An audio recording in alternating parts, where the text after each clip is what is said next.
Mrs. Lusardi here. Today we're going to talk about Avogadro's law. This is on the bottom of page 5 of your notes. It's actually in your notes before Dalton's law, which I already covered. We're not going to do any math associated with this one. Many of you are probably very thankful for that. We're just going to look at the concept.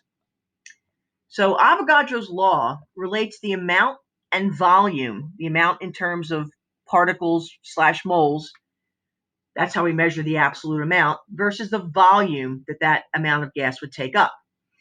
And it says that equal volumes of gases at the same temperature and pressure contain an equal number of particles.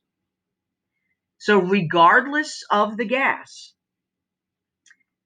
helium with a molar mass of 4, radon with a molar mass of 229, if we have 1 mole of those atoms, it will occupy the same amount of space. Now, at first, this might not seem to make sense. Helium is a much, much smaller atom than radon. So why wouldn't the radon take up more space?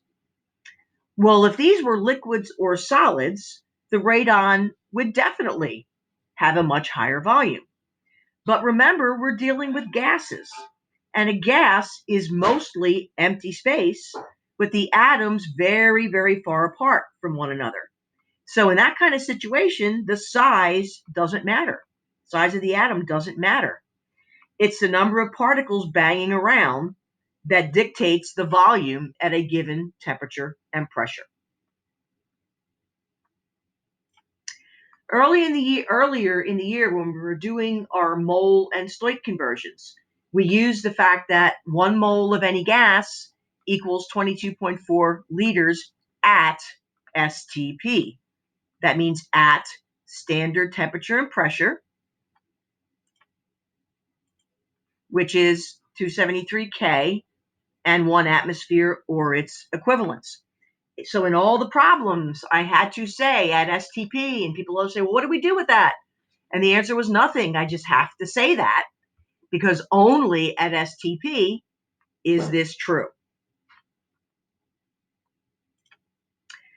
If I change the temperature and pressure, some combination of temperature and pressure may lead to a lower volume.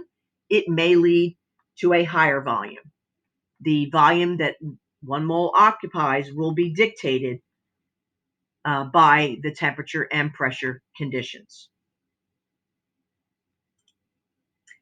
So if we had these balloons, and one is filled with 1 mole of helium gas and 1 mole of oxygen gas, the other is with 1 mole of radon gas, they all take up the same volume at the same temperature and pressure. So one is helium with a molar mass of 4, oxygen molar mass of 32, radon molar mass of 222. It doesn't matter. If I have 1 mole of each of those gases at standard temperature, 273, standard pressure, 1 atmosphere, that 1 mole will occupy 22.4 liters.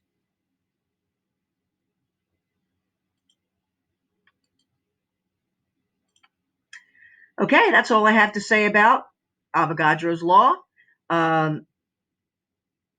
You will have to know a little bit about it when you answer some questions on the review paper that goes along with this assignment.